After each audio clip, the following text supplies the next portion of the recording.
Hello developers, this is Arjun Verma your technical friend. तो जैसे कि गाइज आप सबको पता है, हमने एक प्रीवियस वीडियो बनाई थी जिसके अंदर हमने देखा था कि हम रिएक्ट जेएस के अंदर अपना एक फर्स्ट प्रोजेक्ट को कैसे सेटअप कर सकते हैं। और उस प्रोजेक्ट को जब हम सेटअप करते हैं फर्स्ट टाइम, उसके अंदर कुछ हमारे पास फोल्डर स्ट्रक्चर आता है जिसके अंदर हमारे कुछ फाइल्स होती हैं। हमने उस फाइल्स को देखा था कि उस फाइल्स में हमारा क्या क्या कोड आ रहा है और उस फाइल्स की वर्किंग कैसे चल रही है। जैसे कि हमने मेन फाइल्स देखी, app.jsx की फाइल होती है जो हमारी, वो किस लिए वर्क करती है, index.js की फाइल होती है वो किस लिए वर्क करती है। अब ये हमने सारी चीजें उस टाइम देखी थी। अगर आपने वो वीडियो नहीं देखी है तो आप मेरी प्रीवियस वीडियो को देख सकते हो, मैं ऊपर आई बटन पे वो वीडियो दे दूंगा। आज की वीडियो में हम देखेंगे हम रिएक्ट जेएस के अंदर हम JSX को क्यों यूज करते हैं, JSX होती क्या चीज है हमारी जो हम रिएक्ट जेएस में यूज कर रहे हैं, और हम अपनी रिएक्ट जेएस के प्रोजेक्ट के अंदर अपनी बूटस्ट्रैप को ऐड करेंगे और उसका यूज करके हम कुछ एक डिजाइन बनाकर देखेंगे जिससे हमें पता लगेगा कि हम अपने रिएक्ट जेएस के प्रोजेक्ट के अंदर बूटस्ट्रैप को कैसे यूज कर सकते हैं। तो हम ये बेसिक चीजें देखने वाले हैं। विदाउट एनी टाइम वेस्ट हम चलते हैं हमारे कंप्यूटर स्क्रीन पर और जाकर देखते हैं कि हमारी ये चीजें होती क्या है। सो गाइस, जैसे कि अब आप हमारे कंप्यूटर स्क्रीन पर आ गए हो, आप देख सकते हो कि ये हमने लास्ट वीडियो में किया था कि हमने एक प्रोजेक्ट बनाया था जिसके अंदर एक हमने हेडर कंपोनेंट बनाया था। उस कंपोनेंट के अंदर हमने ये चीज़ लिखी थी, फर्स्ट प्रोजेक्ट इज रनिंग, और हमारा ये प्रोजेक्ट डिस्प्ले हो चुका था हमारे ब्राउजर के ऊपर। तो गाइज अब क्या करते हैं, हम सबसे पहले क्या करते हैं, हमारे प्रोजेक्ट को रन करते हैं। हम रन करके देखते हैं। रन करने के लिए गाइज आपकी एक कमांड होती है यहाँ पे, जो कि होती है आपकी npm स्टार्ट। और अगर आपको ये कमांड का नहीं पता तो आप अपने कोड के अंदर जाके आप इस फोल्डर के अंदर चेक कर सकते हो, जो आपका ये package.json है। इसके अंदर स्क्रिप्ट्स के अंदर लिखी होती है यहाँ पे कमांड कि आपका किस कमांड से प्रोजेक्ट रन होगा। ठीक है, अभी ये हमें बोल रहा है कि आपका प्रोजेक्ट रन नहीं होगा क्योंकि आप अपनी डायरेक्टरी में नहीं हो, क्योंकि हम रिएक्ट जेएस के अंदर है। रिएक्ट जेएस के अंदर हमारी फर्स्ट ऐप नाम से फोल्डर है, उसके अंदर है। तो सबसे पहले हम उस फोल्डर में चलते हैं। ये गाइज हम उस फोल्डर में गए। उस फोल्डर में जाने के बाद हमने npm स्टार्ट किया, तो आप देख सकते हो कि ये हमारी ऐप को रन करेगा। तो गाइज देख सकते हो इसने हमारी ऐप को रन कर दिया है। जैसे कि हमारी नॉर्मल ऐप होती है, यहाँ पे लिखा हुआ आ चुका है कि फर्स्ट प्रोजेक्ट इज रनिंग। और ये गाइज हमारा कुछ प्लेलिस्ट थी। अगर आपने हमारी प्लेलिस्ट को फॉलो नहीं किया तो आप देख सकते हो, जो हमारी सेकंड वीडियो थी उसके अंदर मैंने आपको बताया था कि आप इंस्टॉलेशन कैसे कर सकते हो, क्या क्या चीज़ें आपको कंपलसरी हैं रिएक्ट जेएस को प्रोजेक्ट को स्टार्ट करने के लिए। उसके बाद हमने एक ऐप क्रिएट करी थी और उसकी डीप अंडरस्टैंडिंग करी थी कि कोड में क्या आ रहा है क्या नहीं आ रहा। तो आप ये प्लेलिस्ट को फॉलो कर सकते हो। और साथ ही साथ मैंने यहाँ पर एक प्लेलिस्ट बनाई हुई है अपने चैनल के अंदर जावास्क्रिप्ट की, तो आप इस जावास्क्रिप्ट की प्लेलिस्ट को भी फॉलो कर सकते हो गाइस, क्योंकि मैंने इसमें वो बेसिक जो इंपॉर्टेंट टॉपिक्स होते हैं वो सारे मैंने इसमें आपको समझा रखे हैं, जिससे कि आपको बहुत हेल्प मिलेगी अपनी रिएक्ट जेएस की कोडिंग को इंप्रूव करने के लिए। तो गाइस देखिए, अब जैसे कि आपका ये हो चुका है, अब आज की वीडियो में हमने देखना है कि हम अपने कोड के अंदर बूटस्ट्रैप को कैसे ऐड कर सकते हैं और एक हमारा JSX क्या होता है, हम उसके बारे में पढ़ेंगे। तो सबसे पहले हम अपने प्रोजेक्ट के अंदर गाइस बूटस्ट्रैप को ही इंपोर्ट करते हैं और देखते हैं कि हम कैसे बूटस्ट्रैप को यूज कर सकते हैं। तो बूटस्ट्रैप को इंपोर्ट करने के लिए गाइस आपके पास दो मेथड होते हैं। एक होता है कि आप यहाँ से npm करके आप बूटस्ट्रैप को इंपोर्ट कर लो, जैसे कि मैं आपको दिखाता हूँ। जब आप गूगल पर लिखोगे npm बूटस्ट्रैप, गाइस जो बूटस्ट्रैप का ऑफिशियल आपका यहाँ पर पैकेज है, ये आपको यहाँ पर बता देगा कि आप इसको डायरेक्टली npm i करके बूटस्ट्रैप करके अपने कोड के अंदर यूज कर सकते हो। हम एक वे ये है। सेकंड वे गाइस हमारा जो आता है वो आता है हमारा कि आप कर सकते हो डायरेक्टली CDN को इंपोर्ट। जैसे कि आप नॉर्मल जब जावास्क्रिप्ट का नॉर्मल HTML की एक वेबसाइट बनाते हो, उसके अंदर आप CDN को लिंक होता है एक CDN जिसको आप यूज कर लेते हो अपने वेबसाइट के अंदर। जैसे कि वो प्रॉपर वर्क करेगा, जैसे कि आप नॉर्मल एक बूटस्ट्रैप को डाउनलोड करके उसके फोल्डर स्ट्रक्चर को आप अपने कोड के अंदर रखोगे, उस तरीके से यूज करोगे। तो आपको CDN के लिए क्या करना पड़ेगा, गूगल पर जाकर लिखना बूटस्ट्रैप 5 लिखना है। जैसे यहाँ पे बूटस्ट्रैप 5 CDN लिख देना आपने, तो आपके सामने यहाँ पर कुछ वेबसाइट्स आ जाएंगी। ऑफिशियल बूटस्ट्रैप की वेबसाइट है। जब आप इसको क्लिक करोगे गाइस, क्लिक करने के बाद क्या होगा कि आपके पास यहाँ पर कुछ लिंक आ जाएंगे। आपके पास यहाँ पे स्टार्टिंग में ही ये CSS दिखा रहा है और एक ये JS का बंडल का लिंक दिखा रहा है CDN लिंक, और ये आपको CSS का लिंक दिखा रहा है। सिंपली आप इस लिंक को यहाँ से कॉपी करोगे। कॉपी करने के बाद गाइस, जैसे कि आपको हमारे फोल्डर स्ट्रक्चर में पता है कि जो हमारा ये पब्लिक का फोल्डर होता है, ये पब्लिक का फोल्डर है, मतलब जिसके अंदर हमारा पब्लिकली जो भी हमारा डाटा है वो सारा यहाँ पर रहेगा। ये पब्लिक का फोल्डर है। इसके अंदर आपको पता है हमारे पास index.html की फाइल है जिसके अंदर हमारा ये कुछ कोड स्ट्रक्चर पड़ा है जो कि हमारी वेबसाइट का होता है। और यहाँ पर ही हमारी एक डिव बनी हुई है जिसमें कि आईडी है रूट, जिसके अंदर हमारा ओवरऑल जितनी भी हम रिएक्ट जेएस के अंदर वेबसाइट बनाते हैं वो सारी की सारी वेबसाइट हमारी इसी डिव के अंदर आने वाली है। तो हमें इसी डिव के अंदर काम करना है, तो हम इसी पेज के ऊपर हमारे लिंक्स को भी यूज़ कर सकते हैं। तो उसके लिए हम क्या करेंगे, सिंपली हम यहाँ पर एंटर करके, ये गाइज मैंने पेस्ट किया, तो आप देख सकते हो कि यहाँ पर हमारा ये CDN लिंक आ चुका है। ठीक है, अब सेकंड चीज इन्होंने बोला कि आप JS की जो स्क्रिप्ट वाली फाइल है आप इसको भी रखो, अदरवाइज आपकी बूटस्ट्रैप नहीं चलेगी। तो अब इसको हम रखने के लिए क्या करते हैं, हमारी बॉडी की क्लोजिंग टैग से पहले हम यहाँ पर हमारी स्क्रिप्ट टैग को रख देते हैं। जब हमने यहाँ पर अपना स्क्रिप्ट टैग रख दिया तो प्रॉपरली हमारी इंस्टॉल हो चुकी है बूटस्ट्रैप। अब हम इसको यूज कर सकते हैं हमारे React.js के प्रोजेक्ट के अंदर। अगर मैं अब आपको गाइस व्यू पेज सोर्स कर दिखाऊं, तो आप देख सकते हो कि यहाँ पर आपको क्या दिख रहा है कि आपको एक फाइल दिख रही है CDN बूटस्ट्रैप की, जिसमें कि ये देखिए हमारी सारी की सारी बूटस्ट्रैप आ चुकी है। एंड देन आपको यहाँ पे जावास्क्रिप्ट दिख रहा है, जावास्क्रिप्ट भी सारी की सारी आ चुकी है हमारी, मतलब हमारा प्रॉपरली ऐड हो चुकी है बूटस्ट्रैप हमारे प्रोजेक्ट के अंदर। अब हम बूटस्ट्रैप को इजीली यूज कर सकते हैं, तो यूज तो हम कर सकते हैं। और गाइस जैसे कि मैंने प्रीवियस वीडियो में आपको बताया था कि नॉर्मल एक वेबसाइट होती है, हम उसका कोड स्ट्रक्चर को कॉपी कर सकते हैं, बट हमारी React.js की वेबसाइट को नहीं कर सकते। तो वो ये देखिए गाइस, जैसे कि अब आपको एक यहाँ पे बॉडी टैग दिख रहा है, बॉडी टैग के अंदर आपको एक सिर्फ आईडी दिख रही है यहाँ पे रूट नाम से। इसके अंदर जो भी कोड है हमारा, आपको कुछ भी यहाँ पर विजिबल नहीं होगा, आप इसको सेव भी नहीं कर सकते। नॉर्मली HTML की वेबसाइट को आप यहाँ से सेव एज करोगे तो उसकी HTML फाइल सेव हो जाती है। अगर मैं आपको यही चीज़ दिखाऊं, मैं यहाँ पर एक वेबसाइट खोलता हूँ, ये मॉर्फ इन्फोटेक मैंने एक वेबसाइट खोली, सिंपली मैं अगर इसका व्यू पेज सोर्स करता हूँ तो आप देख सकते हो गाइस, इसमें सारा का सारा कोड जो इस वेबसाइट का है, CSS होगी, इसकी HTML होगी, ये सारा का सारा यहाँ पर आ चुका है। और अब आप इसको जब सेव एज करोगे तो प्रॉपर ये एक HTML पेज ही आपको कॉपी करके देगा, जिसमें कि आपकी सारी की सारी जो आपने कोडिंग करी है HTML की, वो सारी की सारी कोई भी सेव कर सकता है। बट React.js के अंदर ऐसा कुछ भी नहीं होता, इसलिए हम React.js को ज़्यादा प्रेफर करते हैं। तो बेसिकली यही हमारा डिफरेंस होता है नॉर्मल HTML की वेबसाइट में और एक हमारी React.js की वेबसाइट में।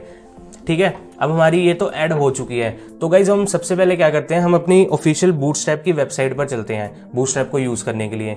बूटस्ट्रैप 5 जो हमारी ऑफिशियल वेबसाइट है, हम उस पर चलते हैं। हमने एंटर किया तो आप देख सकते हो कि हम हमारी वेबसाइट के अंदर आ चुके हैं। अब इसके अंदर से हम कुछ भी यूज़ कर सकते हैं हमारी वेबसाइट के अंदर, वो हमारा प्रॉपरली चलेगा, मतलब प्रॉपरली वर्किंग में रहेगा हमारा जो भी चीज़ें हम यूज़ करेंगे।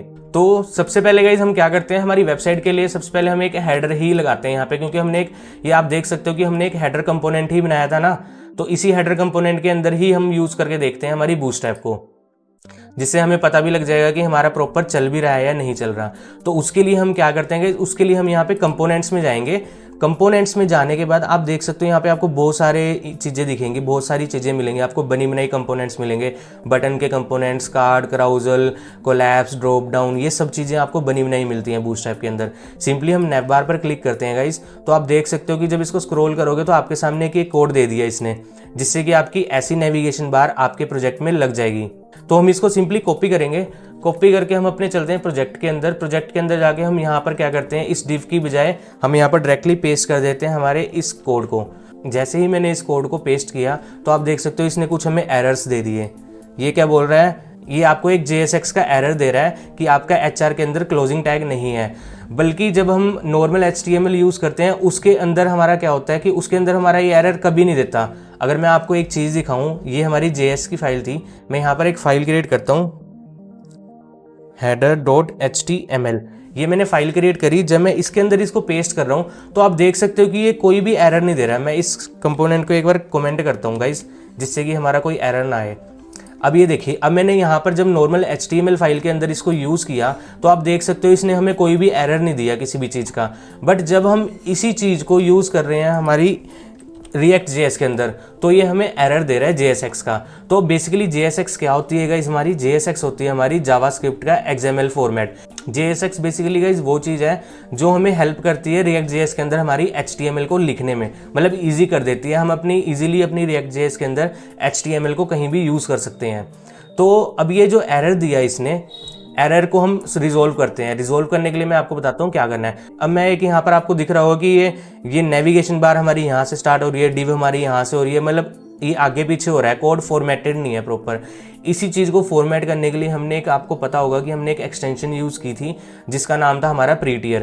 प्रीटियर क्या करती है, हमारे कोड को फॉर्मेट करती है। अगर मैं यहाँ पे राइट क्लिक करके अगर मैं फॉर्मेट डॉक्यूमेंट करता हूँ यहाँ पे, तो आप देख सकते हो प्रीटियर कोड फॉर्मेट का हमारे पास एक ऑप्शन आ गया और एक यहाँ पे आ गया TypeScript and JavaScript language feature. जब मैं इस पर क्लिक करता हूँ तो गाइस आप देख सकते हो इसने प्रॉपर इसको फॉर्मेट कर दिया। पहले नेविगेशन है, फिर यहाँ से हमारी डिव स्टार्ट हुई, फिर एंकर हुआ, फिर बटन हुआ, फिर स्पैन हुआ। मतलब एक प्रॉपर स्ट्रक्चराइज फॉर्मेट में इसने हमारे कोड को कर दिया है। जो हमारी प्रीटियर एक्सटेंशन है वो इस तरह से हमारी हेल्प करती है कोड फॉर्मेट करने में। तो गाइज अब जो हमारा एरर है वो एरर हमारा क्यों आ रहा है JSX का। तो JSX के एरर को रिजोल्व करने के लिए आप यहाँ पर यूज़ कर सकते हो फ्रेगमेंट्स का। तो फ्रेगमेंट्स क्या होती है, अब आप ये पूछोगे। बेसिकली फ्रेगमेंट्स क्या होती हैं कि फ्रेगमेंट लगाने के बाद आप नॉर्मली HTML को लिख सकते हो। जैसे नॉर्मल HTML आप लिखते हो, फ्रेगमेंट लगाने के बाद आप उसके अंदर नॉर्मली HTML को यूज़ कर सकते हो बिना किसी एरर के। तो उसके लिए आपको क्या करना पड़ेगा, उसके लिए आप गाइज एक ब्रैकेट्स बनाओगे, सिंपल ब्लैंक ब्रैकेट आएगी स्टार्टिंग और एक क्लोजिंग। अब ये इसी चीज़ को हम बोलते हैं गाइज फ्रेगमेंट। आप क्या करोगे, अब ये जो क्लोजिंग वाली ब्रैकेट है इसको यहाँ से Ctrl+X करके सिंपली आप पेस्ट कर दोगे हमारा लास्ट में। जब आपने इसको लास्ट में पेस्ट कर दिया तो आपकी ये फ्रेगमेंट लग चुकी है। इसी चीज़ को बोलते हैं हम फ्रेगमेंट्स, ठीक है। अब फ्रेगमेंट्स तो लगा दी, बट आप कहोगे एरर तो हमारा अभी भी रिजोल्व नहीं हुआ। वो एरर हमारा इसलिए रिजोल्व नहीं हुआ क्योंकि अभी हमारे पास यहाँ पर कुछ टैग्स हैं जो कि हमारे स्टार्ट हो रहे हैं। मतलब हमारे पास HTML में दो टाइप्स के टैग्स होते हैं, एक होता है हमारा क्लोजिंग टैग और एक होता है हमारा सिंगल टैग। एक डबल टैग्स होते हैं, एक होते हैं हमारे सिंगल टैग। डबल टैग कौन से होते हैं, जिसका हमारा ओपनिंग टैग होता है और एक क्लोजिंग टैग होता है। जैसे कि एंकर है, ये एंकर का आपने कि स्टार्टिंग ओपनिंग टैग किया और इसको लास्ट में क्लोज कर दिया, ये तो हमारा हो गया प्रॉपर टैग जिसमें डबल टैग है। सिंगल टैग वो होता है जिसमें हमारा क्लोजिंग टैग नहीं होता। जैसे कि ये HR है, इसका हमारा कोई क्लोजिंग टैग नहीं है। इसको रिजोल्व करने के लिए क्या करोगे, आप लास्ट में यहाँ पर एक स्लैश लगा दोगे। ये क्या किया इसने, यहाँ पर इसको क्लोज कर दिया। ऐसे ही आपके पास एक इनपुट टैग है, इसका भी क्लोजिंग टैग नहीं होता HTML में, तो सिंपली आप इस पर भी लगा दोगे। तो आप देख सकते हो कि आपका जो एरर था वो एरर आपका सोल्व हो चुका है। तो मतलब बेसिकली यही चीज़ थी हमारी JSX। मतलब इसके अंदर हम क्या कर सकते हैं, अब नॉर्मली HTML को यूज़ कर सकते हैं। अब अगर मैं अपने ब्राउजर पे चलता हूँ और देखता हूँ हमारा क्या आउटपुट आई है। अब जैसे ही मैंने इसको रिफ्रेश किया तो गाइज आप देख सकते हो हमारी एक प्रॉपर नेविगेशन बार आ चुकी है और वो भी फुल्ली रिस्पॉन्सिव आएगी क्योंकि हमारी बूटस्ट्रैप क्या करती है, रिस्पॉन्सिव डिज़ाइन लेआउट देती है हमें। आप देख सकते हो इसमें ड्रॉप डाउन भी हमारा प्रॉपर वर्क कर रहा है, सब कुछ प्रॉपर वर्क कर रहा है। और अब यही चीज़ अगर हम यहाँ पर व्यू पेज सोर्स करेंगे तो आपको यहाँ पर अभी भी कुछ नहीं दिखेगा कि हमारी नेविगेशन बार है भी है या नहीं है। तो यही चीज़ होती है हमारी। अब इसी चीज़ को मैं थोड़ा सा चेंज करता हूँ। यहाँ पे जो इन्होंने नैप बार लिखा है, हम नैप बार की जगह यहाँ पर क्या लिखते हैं गाइज, हम अपने लोगो लिख देते हैं। हमारा यहाँ पर लोगो आएगा, डिस्प्ले होगा। तो आप देख सकते हो साथ ही इसने यहाँ पर चेंज कर दिया लोगो। अब आपके पास ये बहुत सारी चीज़ें दे रहे हैं यहाँ पे, होम ड्रॉप डाउन दे रहा है आपको, ड्रॉप डाउन चलेगा आपका, सर्च दे रहा है आपको कि आप सर्च कर सकते हो यहाँ पे। अब हमें क्या चीज़ चाहिए क्या नहीं चाहिए वो हम अपने अकॉर्डिंग यहाँ से चेंज कर सकते हैं ईजिली। अब जैसे कि यहाँ पे होम था, होम के बाद मुझे एक अबाउट चाहिए, तो मैं क्या करूँगा, मैं इस LI को कॉपी करूँगा, यहाँ पर पेस्ट करूँगा और यहाँ पर लिख दूंगा नॉर्मली अबाउट। अब मैंने अबाउट लिख दिया। अबाउट लिखने के बाद तो आप देखते हो होम अबाउट यहाँ पर मेरे पास आ गया, लिंक है, ड्रॉप डाउन है, डिसेबल है। तो ये जो डिसेबल वाला बटन था ये हमें नहीं चाहिए, तो मैं सिंपली क्या करूँगा, सिंपली ऐसे बस इसको कट कर दूंगा। तो क्या हुआ, ये यहाँ से उड़ गया। लिंक का बटन था हमारा यहाँ पे, मुझे लिंक भी नहीं चाहिए भाई ऐसे कोई, तो मैंने इसको भी उड़ा दिया। तो सिंपली हमारा लिंक भी उड़ गया। लिंक के बाद हमारे पास एक ये फॉर्म दे रहा है, ये वाला फॉर्म है जो आपको यहाँ पे राइट साइड में दिख रहा है। अब मुझे फॉर्म भी नहीं चाहिए तो मैंने इसको भी कट कर दिया भाई, मुझे फॉर्म भी नहीं चाहिए। तो लोगो आ गया, होम आ गया, अबाउट आ गया, एक ड्रॉप डाउन आ गया हमारे पास। तो हमारा ये कोड हमें चाहिए था। अब इस ड्रॉप डाउन के अंदर आप गाइस कुछ भी लिख सकते हो। जैसे इन्होंने ड्रॉप डाउन लिखा है, आप यहाँ पे लिख दो सर्विसेज लिख के आप यहाँ पे नीचे अपनी सर्विसेज को डिफाइन कर सकते हो, आपके पास कितनी सर्विसेज हैं। तो इस तरह से आप अपना एक ड्रॉप डाउन भी बना सकते हो।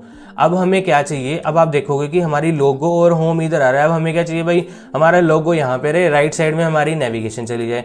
उसके लिए अब हम क्या करेंगे, उसके लिए गाइस हम कर सकते हैं कि आपके पास यहाँ पर क्या होता है कि एक UL आती है, मेन UL। इस UL के अंदर इन्होंने कुछ क्लास पास करी हुई है ME ऑटो करके। ME ऑटो क्या कर रही है, मैं अगर आपको इंस्पेक्ट करके दिखाऊं, इसने क्या किया है, यहाँ से इसने इस नेविगेशन के बाद अगर मैं आपको UL दिखाऊं, यहाँ पे इसने राइट साइड से पूरा मार्जिन ले लिया है और ये इस साइड पे आ गई है। अब हमें इसको लेफ्ट साइड में लेके जाना है, तो हम क्या कर सकते हैं कि जो ME ऑटो लिखे ना, M का मतलब है मार्जिन, E का मतलब है एंड। बूस्टर 5 में ये इस तरह से यूज होती है हमारी क्लास। मैं यहाँ पर क्या करता हूँ, ME की जगह मैं लिख देता हूँ E को डिलीट करके S, मतलब मार्जिन स्टार्ट ऑटो। जब मैंने स्टार्ट से ऑटो करा तो आप देख सकते हो सीधा का सीधा ये हमारी लेफ्ट साइड में चली गई है।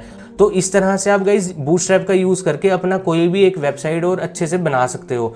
तो मतलब आप इसमें से कुछ भी चीज़ें यूज़ कर सकते हो, यहाँ से कॉपी करो, पेस्ट करो, बहुत सारी चीज़ें आप वहाँ पर यूज़ कर लो, आप वहाँ पर यूज़ कर लो। अभी गाइज अगर मैंने इसको रिफ्रेश किया तो आप देख सकते हो कि एक हमें ये एरर दे रहा है, invalid DOM property class, did you mean class name. तो मतलब क्या है कि हमारी जो जावास्क्रिप्ट है, जो हमारी रिएक्ट जेएस है, रिएक्ट जेएस हमारी कभी भी वो क्लास से नहीं चलती, वो हमारी चलती है क्लास नेम से। तो आपको ये सारी जगह चेंज करना पड़ेगा जहाँ पर भी क्लास आ रहा है, क्योंकि HTML में हम क्लास यूज़ कर सकते हैं तो उसमें कोई इशू नहीं है, बट यहाँ पे हमें क्लास नेम ही यूज़ करना पड़ेगा।